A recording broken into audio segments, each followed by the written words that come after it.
প্রিয় শিক্ষার্থী, আশা করি ভালো আছো। এই করোনাকালীন সময়ে অনলাইন ক্লাসে তোমাদেরকে স্বাগত জানাচ্ছি। আমি অর্ডিনারি ডিফারেনশিয়াল ইকুয়েশনের ইতিমধ্যে 19টা লেকচার শেষ করেছি। আজকে আমার 20তম লেকচার। গত ক্লাসে আমি স্বাধীন চলক পদ্ধতি এটা পড়িয়েছিলাম, method of changing the independent variables. এটা কিভাবে করাতে হয় সেই কথাগুলো আমরা লিখেছিলাম। Z equal to alpha X প্রতিস্থাপন করে কি করে এর সমাধানগুলো করতে হয় সেই ধরনের সূত্র তোমাদের দেখিয়েছিলাম, সাথে একটা অঙ্ক দেখিয়েছিলাম। আজকে আমি আরো তোমাদের দুই একটা অঙ্ক দেখিয়ে এই প্রশ্নমালাটা শেষ করতে চাচ্ছি। প্রিয় শিক্ষার্থী, সেই ধরনের একটা অঙ্ক আমি তোমাদেরকে দিতে চাচ্ছি। দেখো, তোমরা একটু অঙ্কটার দিকে তাকাও। D square Y divided by DS square অর্থাৎ second derivative plus 4x minus 1 by x dy by dx plus 4s square y. প্রিয় শিক্ষার্থী, s square y equal to 3x e to the power minus x। এই সমীকরণটাকে কি করে আমি স্বাধীন চলক পদ্ধতিতে z equal to alpha of x এর মাধ্যমে রূপান্তরিত করে কি করে তার সমাধান করতে হয় সেই কাজটা নিয়ে তোমাদের মাঝে আমি হাজির হয়েছি। দেখো, এইটাকে আমি একটা সমীকরণ দিয়ে বুঝাই।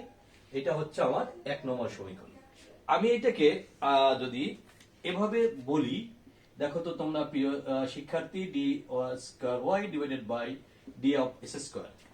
আমি এটাকে p of x d y by d x plus q of x y equal to r of x দ্বারা আর উপস্থাপন করতে চাচ্ছি। যখন আমি এই সমীকরণটা উপস্থাপন করব, এর সাথে 1 নং সমীকরণ অর্থাৎ 2 নং আর 1 নং সমীকরণ আমি তুলনা করতে চাচ্ছি। প্রিয় শিক্ষার্থী, 2 নং এবং 1 নং সমীকরণ যদি আমি তুলনা করি, তাহলে এখানে আমি কি দেখতে পাচ্ছি? এখানে আমরা দেখতে পাচ্ছি p of x equal to 4x minus 1 by x, q of x equal to আমরা দেখতে পাচ্ছি 4s স্কয়ার এবং r of x equal to দেখতে পাচ্ছি আমরা 3x e to the power minus x। প্রিয় শিক্ষার্থী, এই দুইটা তুলনা করে আমরা এই p এবং q এর মানগুলো ওখানে এবং r এর মানগুলো লিখে ফেললাম। এখন স্বাধীন চলক পদ্ধতিতে আমাদের কাজটা কি? x কে z এর মাধ্যমে পরিবর্তন করে এর সমাধান করতে চাচ্ছি। সেই কারণে আমরা এই ধরনের অঙ্ক যখন করব, তখন সবসময় আমরা লিখব dz by dx equal to root over q of x। প্রিয় শিক্ষার্থী, আমাদের এই অঙ্কটা root over q of x এর ক্ষেত্রে কি আছে? 4s স্কয়ার আছে। তাহলে আমরা দেখতে পাচ্ছি dz by dx equal to 2x চলে আসছে। প্রিয় শিক্ষার্থী, যখন এটা আমি পাবো, তখন এই অঙ্ক থেকে সমাধান করে আমার মূল যে সমীকরণটা ছিল সেই সমীকরণের সমাধান বের করতে হবে। এখান থেকে আমরা একটা কাজ করি, এটাকে ইন্টিগ্রেশন করি। ইন্টিগ্রেটিং বাই কি হবে? With respect to x. Integrating with respect to x. তাহলে আমি এদিকে যদি ইন্টিগ্রেশন করি, তাহলে এখানে পাইলাম z, এখানে পাইলাম 2 ইন্টু এস স্কয়ার বাই 2 অর্থাৎ এস স্কয়ার। প্রিয় শিক্ষার্থী, এর সাথে একটা সমাকলন ধ্রুবক ছিল, আমি এটা আপাতত দিলাম না, কারণ এই z কে এস স্কয়ারের এর জন্য 1 নং সমীকরণের রূপান্তরিত আকারটা কি হয় সেটা আমি লিখতে যাচ্ছি। তোমরা সবাই একটু ভালো করে লক্ষ্য করো, তখন সবকিছু হয়ে যাবে আমার। আগে যেখানে y এর সাপেক্ষে লিখেছিলাম, এবার আমার z এর সাপেক্ষে চলে আসবে। প্রিয় শিক্ষার্থী, তাহলে দেখো d square y divided by d z square. x কে y এর মাধ্যমে আমি প্রকাশ করতে চাচ্ছি, plus a of dy by dz plus b of y equal to s of x। এটা আমরা ধরে নিলাম আমরা আরেকটা সমীকরণ। প্রিয় শিক্ষার্থী, এই সমীকরণটা যদি আমরা আগে আমি কয়টা সমীকরণ দিয়েছি তোমাদের জন্য, সেখানে দেখো 1 নং সমীকরণ, তাহলে এটা হচ্ছে আমার 2 নং সমীকরণ। এই 2 নং সমীকরণ থেকে আমরা যখন অঙ্ক করেছি এর মান, বি এর মান, সি এর মান, এর মান এবং বি এর মান এবং এক্স অফ এক্স এর একটা মান ছিল, সেই কথাটা এখানে লিখে নিতে চাচ্ছি। তোমরা সবাই এই মুহূর্তে একটু লক্ষ্য করো যে এর মানটা কি ছিল। এর মানটা এটা তোমরা একটু মনে রাখবা D square Z divided by DS square plus plus ছিল P of x DZ by DX, আর নিচে ছিল ডিজেড বাই ডিএক্স তার হোল স্কোয়ার। আমাদের টার্গেট হলো এর মান, বি এর মান এবং এস অফ এক্স এর মান বের করে এই সমীকরণে বসানো, তাহলেই তুমি তোমার সমাধানের অভিষ্ট লক্ষ্যে তুমি পৌঁছাতে পারবে। দেখো ডিজেড বাই ডিএক্স এর মান ছিল আমাদের 2x, তাহলে আমরা এখানে লিখতে পারি D D x of 2x। প্রিয় শিক্ষার্থী, পি অফ এক্স এর মান ছিল আমাদের 4x মাইনাস 1/x, আর ডিজেড বাই ডিএক্স এর মান আছে আমার 2x। এর নিচে আছে ডিজেড বাই ডিএক্স তার হোল স্কয়ার, তার মানে 2x তার হোল স্কয়ার। আশা করি এই পর্যন্ত তোমরা সবাই বুঝতে পেরেছো। আমি যদি এটাকে সমাধান করি তাহলে এটার অবস্থা কি দাঁড়ায় তোমরা একটু লক্ষ্য করো। আমি যদি এটাকে সমাধান করি, এখানে করে ফেলি, না হলে আমার দেখো একটু, এটা আসছে 2 প্লাস 4 গুণ a, তাহলে 8s স্কয়ার, x কেটে গেলে -2 ডিভাইডেড বাই 4s স্কয়ার। তাহলে কি আমি বলতে পারি এর মান 2? তাহলে আমি বলতে পারি এর মান 2। প্রিয় শিক্ষার্থী, যখন এর মান হয়ে গেল তখনই আমাদের দরকার বি এর মান নির্ণয় করা। এর মান যখন হয়ে যাবে তখন আমাদের বি এর মান নির্ণয় করা দরকার। আমি একটা পাশে একটু এর মানটা লিখে রাখি, a ইকুয়াল টু কত আসছে, a ইকুয়াল টু 2 লেখার দরকার কি আছে? যদি না হয় তাহলে দেখি b ইকুয়াল টু, আমরা দেখি এখন আর একটা মান আমার এখানে বের করতে হবে, সেটা ছিল q of x divided by dz by dx তার হোল স্কয়ার। প্রিয় শিক্ষার্থী, q অফ x এর মান তোমাদের সকলের একটু আগে লিখেছিলাম 4s স্কয়ার, আর এটা হলো 2x তার হোল স্কয়ার। তাহলে আমি পেলাম 4s square divided by 4s square equal to 1। তাহলে আমাদের দুইটা হয়ে গেল। এবার s of x, f of x এর মান ছিল আমাদের r of x divided by r of x divided by dz by dx তার হোল স্কয়ার। প্রিয় শিক্ষার্থী, r অফ x এর মান তোমাদের মনে আছে কিনা দেখো, 3x e to the power -x divided by 2x তার হোল স্কয়ার। তাহলে আমরা এখান থেকে দেখতে পাচ্ছি 3/4 e to the power -x divided by x, 3/4 e to the power -x divided by 4। দেখো তোমাদের মনে আছে z ইকুয়াল টু আছে আমার s স্কয়ার। তাহলে আমি এটাকে লিখতে চাই 3/4, উপরে লিখতে চাই e to the power -z, e to the power -z। আর এই আমাদের এখানে একটা স্কয়ার দেওয়া ছিল, একটু স্কয়ারটা দিয়ে নেই, e to the power -z, আর x এর পরিবর্তে √z কথাটা লেখা যাবে। প্রিয় শিক্ষার্থী, তাহলে এর মান পেলাম, b এর মান পেলাম এবং s অফ x এর মান পেলাম। তা এর মান, b এর মান, s অফ x এর মান কোথায়? 2 নং সমীকরণে আমি বসাতে চাচ্ছি। 2 নং সমীকরণ যদি আমি a b এবং x এর মান বসাই, প্রিয় শিক্ষার্থী 2 নং সমীকরণে a b এবং x এর মান বসাই, তাহলে আমার কি দাঁড়ায়? তাহলে আমার এখানে লিখতে হচ্ছে 2 নং সমীকরণটা কেমন আছে, d square y divided by d z square plus এর মানটা কি ছিল, এর মানটা ছিল তোমাদের 2 dy বাই dz। b এর মানটা কি ছিল, b এর মানটা ছিল হচ্ছে আমাদের 1, তাহলে y। তাহলে আমরা এখানে পাচ্ছি 3/4 e to the power -z divided by √z। প্রিয় শিক্ষার্থী, যখন আমাদের এই পর্যন্ত হলো তখন আমাদের এটা সমাধানের পালা। এখন এইটাকে একটা সমীকরণ দিয়ে বসিয়ে রাখি যাতে ভবিষ্যতে আমাদের সমাধান করতে সুবিধা হয়। তুমি এখন এর 3 নং এর সম্ভাব্য সমাধান ধরি, 3 নং এর সম্ভাব্য সমাধান আমি এটা লিখতে চাচ্ছি। কি লিখতে চাচ্ছি মনে আছে কিনা? ধরি 3 নং সমীকরণের সম্ভাব্য সমাধান।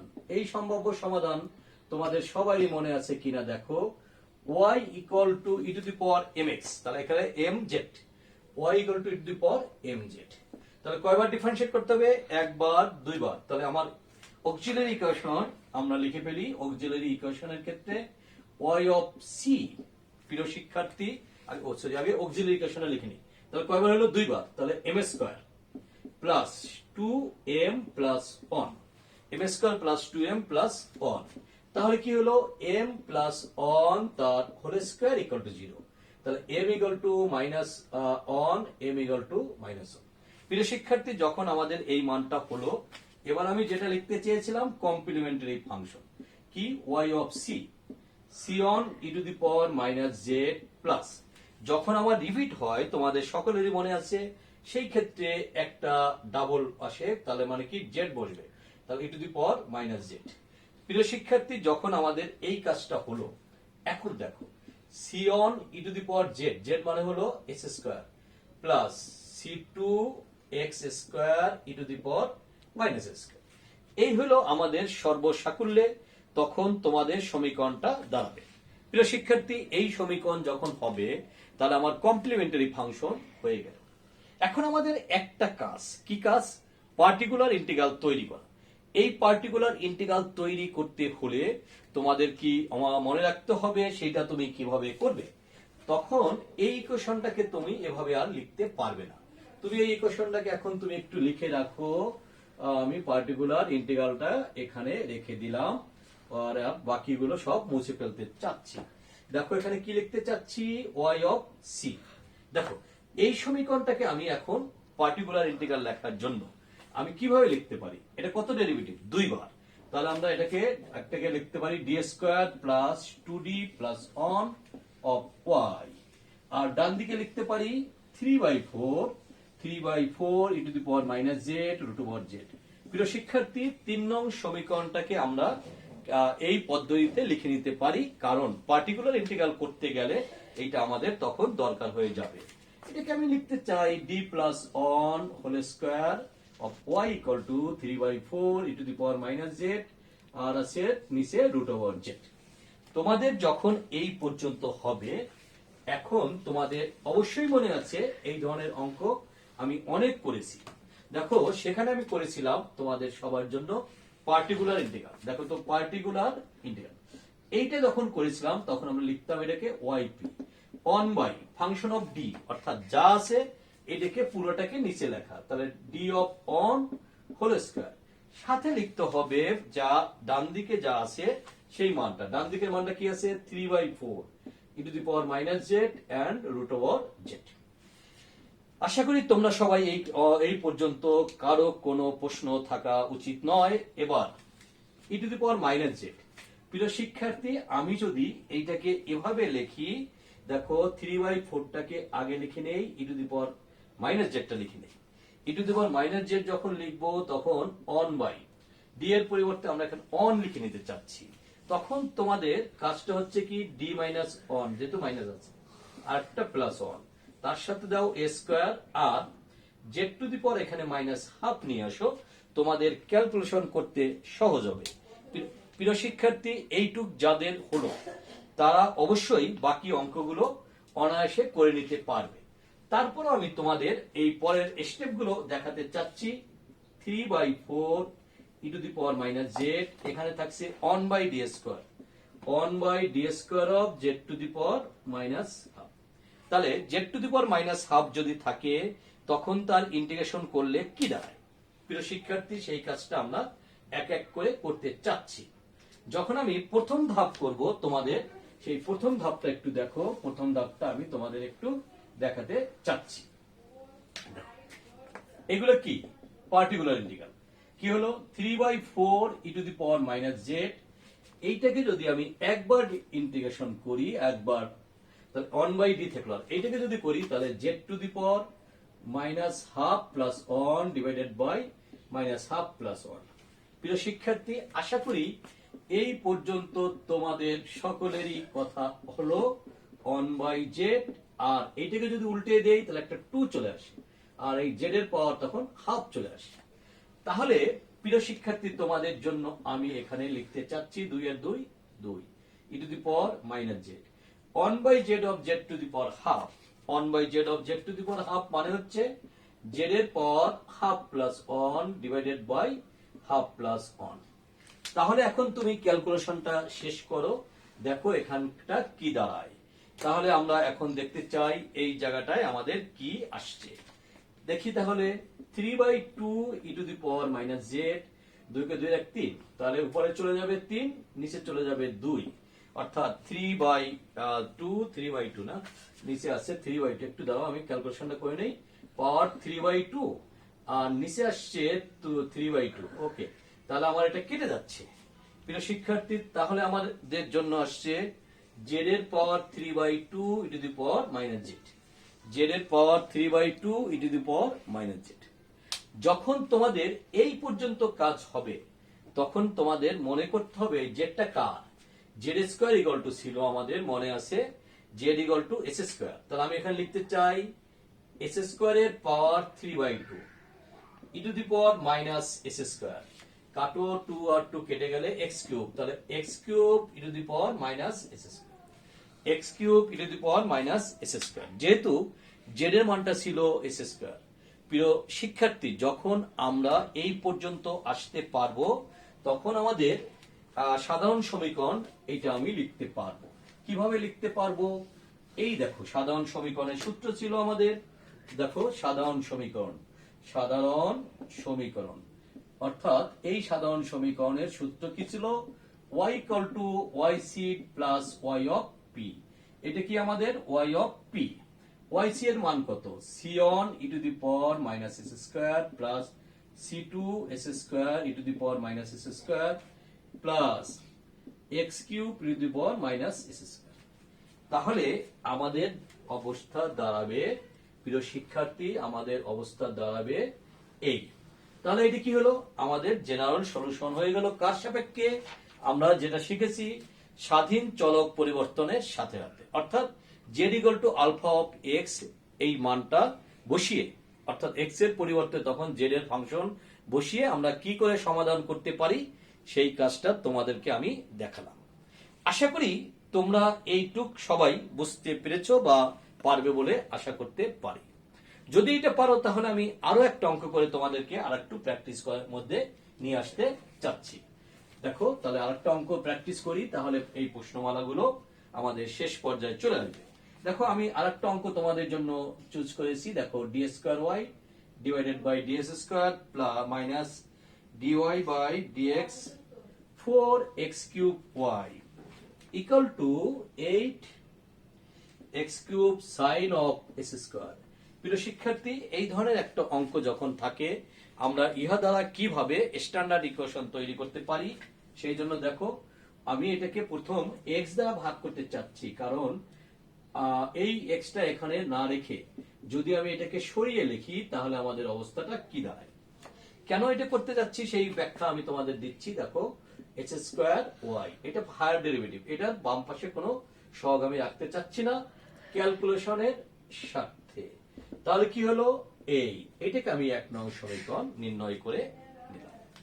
প্রিয় শিক্ষার্থী যখন আমার 1 নং সমীকরণ হয়ে গেল, এইটাকে আমি এখন অন্য একটা সমীকরণ লিখতে চাচ্ছি।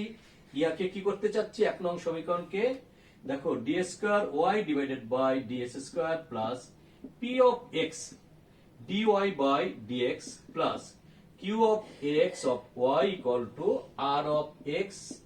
এটাকে আমি 2 নং সমীকরণ দিলাম। আমি এখন 1 নং সমীকরণ এবং 2 নং সমীকরণ তুলনা করতে চাচ্ছি। এই দুইটা সমীকরণ যদি আমি তুলনা করি তাহলে প্রিয় শিক্ষার্থী দেখো p of x equal to minus 1 by x, q of x equal to minus 4s square, r of x equal to 8s square sine of s square. এই তিনটা জিনিস আমরা এখান থেকে পেয়ে যেতে পারি। যখন এই তিনটা জিনিস পাবে তখন তুমি কি করে এর সমাধান করতে হয় সেই কথাগুলো তোমরা এক এক করে দেখো, আমি তোমাদের সমাধানের ব্যবস্থা করে দিচ্ছি।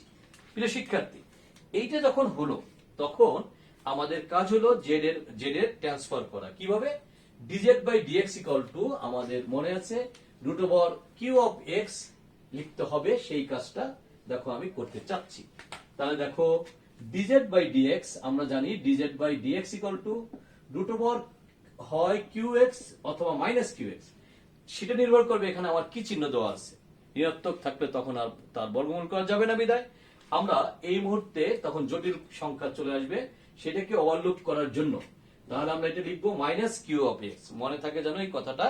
তাহলে আমরা পেলাম মাইনাস মাইনাস 4s স্কোয়ার তাহলে প্লাস 4s স্কোয়ারের রুট, তাহলে আমাদের কি হলো এখানে 2 অফ এক্স। প্রিয় শিক্ষার্থী আশা করি তোমরা সবাই এই কথাটুকু বুঝতে পেরেছো। কার মান? ডিজেড বাই ডিএক্স এর মান। আমি এখন এই ডিজেড বাই ডিএক্স এর মানটাকে রূপান্তর করতে, ইন্টিগ্রেশন করে জেড এর মানে রূপান্তর করতে চাচ্ছি। প্রিয় শিক্ষার্থী, তোমরা সবাই দেখো, integrating with respect to, integrating লিখে নেই আমি একটু, উইথ রেসপেক্ট টু এক্স। তাহলে এখানে কি পেলাম? জেড। এখানে কি পেলাম? 2 ইন্টু এস স্কোয়ার বাই 2, তার মানে এস স্কোয়ার। আমরা দেখো এই অঙ্কটাও ইন্টিগ্রেটিং করে জেড এর একটা মান পেয়ে গেলাম, সেই মানটা হচ্ছে এস স্কোয়ার। এখন এর রূপান্তরিত আকার এক্স থেকে কি করে জেড এর ফাংশনে নিতে পারি সেই কথাটা একটু দেখো। আমরা এক্স এর রূপান্তরিত আকার কার? জেড এর রূপান্তরিত আকার। এই রূপান্তরিত আকারটা তোমরা একটু দেখো, আগে যেখানে কি লিখেছিলাম ডিওয়াই বাই ডিএক্স, আমি এখন লিখতে চাচ্ছি রূপান্তরিত আকার d square Y divided by d z square plus, আগে যেখানে ছিল পি অফ এক্স, এখন সেখানে লিখতে চাচ্ছি a d y divided by d z plus b of Y equal to, আগে যেখানে আর অফ এক্স সেটাকে লিখতে চাচ্ছি এইচ অফ এক্স। প্রিয় শিক্ষার্থী, আশা করি এই পর্যন্ত তোমরা সবাই বুঝতে পেরেছ। খুবই মজার ব্যাপার, এই পর্যন্ত যখন হয় তখন তোমাদের একটা সূত্র ছিল এর মান। এই এর মানটা এখানে এ ইকুয়াল টু, এইটা কিন্তু আমি যখন গত ক্লাসে তোমাদেরকে ভালো করে দেখিয়েছিলাম কিভাবে এর মানটা আসে, সেই কথাটা আমাদের এখানে সবাই জানতে হবে কিভাবে বি এর মানটা আসে। দেখো, এর মান, বি এর মান এবং ওই যে আর অফ এক্স এর মান, তিনটা মান জানলে, তখন এস অফ এক্স এর মান জানলে এই সমীকরণে বসালে তখন তোমাদের ক্যালকুলেশন করা সম্ভব হবে, না হলে ক্যালকুলেশন করা যাবে না। এই কারণে আমাদের মনে আছে কিনা d square Z divided by DS square plus p of x DZ by d x. প্রিয় শিক্ষার্থী, আমাদের এই ছিল এর মান ডিজেড বাই ডিএক্স তার হোল স্কোয়ার। তুমি একটু লক্ষ্য করো, ডিজেড বাই ডিএক্স এর মান হলো 2x, তাহলে আমরা লিখতে পারি ডি এক্স অফ 2x। প্রিয় শিক্ষার্থী, পি অফ এক্স এর মান আমাদের আছে -1/x, ডিজেড এবং ডিএক্স এর মান আমাদের আছে 2x divided by d z by dx তার হোল স্কয়ার, অর্থাৎ 2x তার হোল স্কয়ার। ডিএক্স কে যখন আমরা 2x কে যখন আমরা ডিফারেন্সিয়েট করব পাবো 2, x x কেটে গেলে পাবো 2, পাবো কত? 4s square equal to 0। তাহলে কি দেখতে পাচ্ছ আমরা কি পেয়ে গেলাম? এর মানটা পেয়ে গেলাম। কোথায় বসাবো? এখানে বসাবো। এখন আমার দরকার বি এর মানটা। প্রিয় শিক্ষার্থী, এবার বি এর মানের দিকে আস্তে আস্তে অগ্রসর হবই। দেখো, বি এর মানটা যখন আমি পাবো তখন তোমরা লিখতে পারো বি ইকুয়াল টু, অর্থাৎ বি ইকুয়াল টু কি ছিল? Q of X divided by, এই কথাটা তোমাদের সবসময় মনে রাখতে হবে, Q of X divided by D Y DZ by dx তার whole square. Q of X কত? -4s স্কয়ার, আর ডিজেড বাই ডিএক্স কত? 2x তার হোল স্কয়ার। দেখো, তাহলে মান আসছে -1। আর একটা জিনিস আমার বের করতে বাকি আছে, h of x equal to ছিল r অফ x। প্রিয় শিক্ষার্থী, r of x divided by ছিল ডিজেড বাই ডিএক্স তার whole square. r of x টা কি একটু দেখো, r অফ x টা ছিল আমার, একটু তুমি মনে করে দেখো কি ছিল, 8s square sine of x square divided by d z by dx কত? 2x তার হোল স্কয়ার। প্রিয় শিক্ষার্থী, তাহলে তুমি এখানে পাচ্ছ কত? একটু আমি দেখি ক্যালকুলেশনটা করে ফেলি, তাহলে আমাদের হয়ে যাবে 8/4, তাহলে 2 s স্কয়ার স্কয়ার কেটে গেল, সাইন অফ s স্কয়ার। তোমাদের তো মনে আছে সকলের s স্কয়ার ইকুয়াল টু ছিল আমাদের z, তাহলে আমি এইটাকে লিখতে পারি 2 সাইন অফ z। প্রিয় শিক্ষার্থী, এই যে এর মান, বি এর মান এবং এস অফ এক্স এর মান কোথায়? 2 নং সমীকরণে আমি বসাতে চাচ্ছি। কি কি মান বসাবো? এর মান বসাবো, বি এর মান বসাবো, আর কিসের মান বসাবো? এক্স অফ এক্স এর মান। কোথায়? 2 নং সমীকরণে। আমি যদি 2 নং সমীকরণে বসাই, তাহলে দেখো d square y divided by d z square plus, এর মানটা কি ছিল? এর মানটা ছিল আমাদের 0, তাহলে এটা আমাদের থাকছে না। বি এর মানটা কত আছে? -1 into Y equal to 2 sine of Z. আশা করি তোমাদের এই ব্যাপারে কারো কোনো প্রশ্ন নেই। যদি প্রশ্ন না থাকে তাহলে দেখো d square y divided by dz square minus y equal to 2 sin z, এই কথাটা চলে আসছে। এখন আমরা এইটাকে সমাধান করতে চাচ্ছি। যখন আমরা সমাধান করব সেই কথাটা আবার একটু দেখো।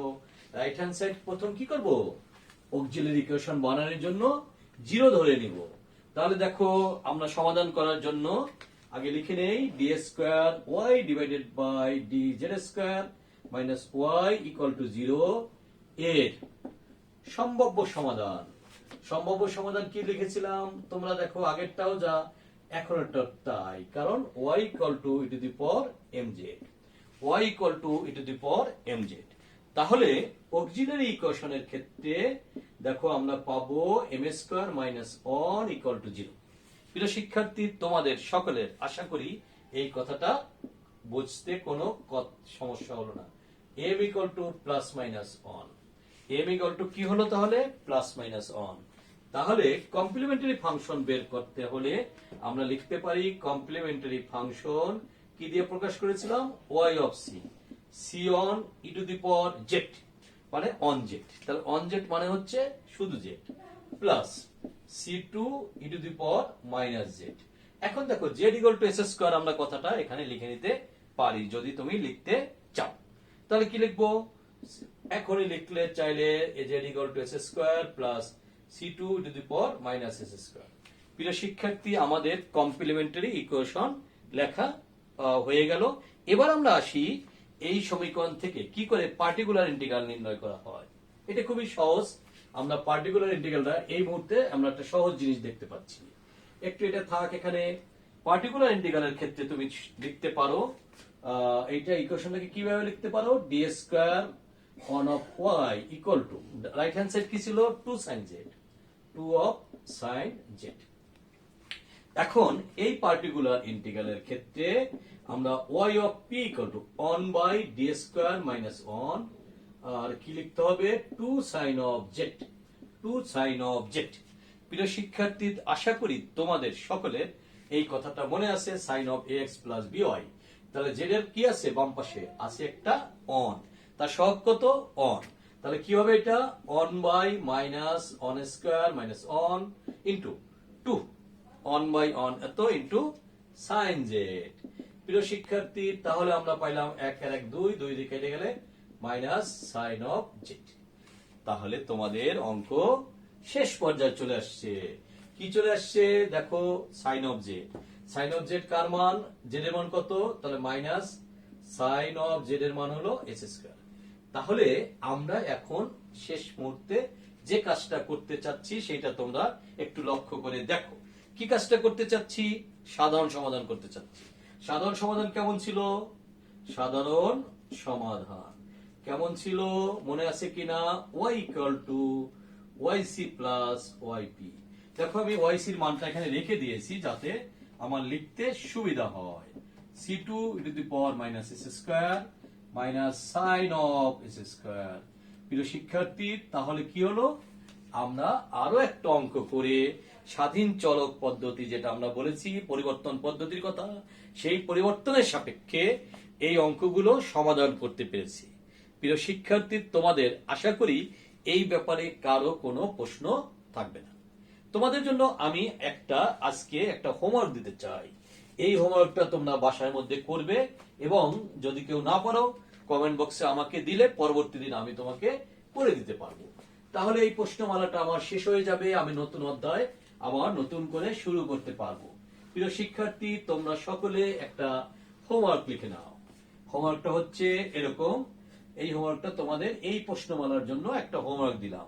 দেখো একটু লেখো, d square y divided by d s square minus 3 sin of x minus cot of x, তার সাথে আছে dy বাই dx, আরটা কি আছে 2y sin স্কয়ার x। প্রিয় শিক্ষার্থী, এবার আসবে E to the power minus cos x, আর আছে কি এখানে sin স্কয়ার x। তোমরা এই অঙ্কটা বাসায় গিয়ে আমি এত সময় যে পদ্ধতিতে সমাধান করেছি সেই পদ্ধতিতে সমাধান করলেই তোমরা তোমাদের এই প্রশ্নমালার সমস্ত অঙ্ক পারবে।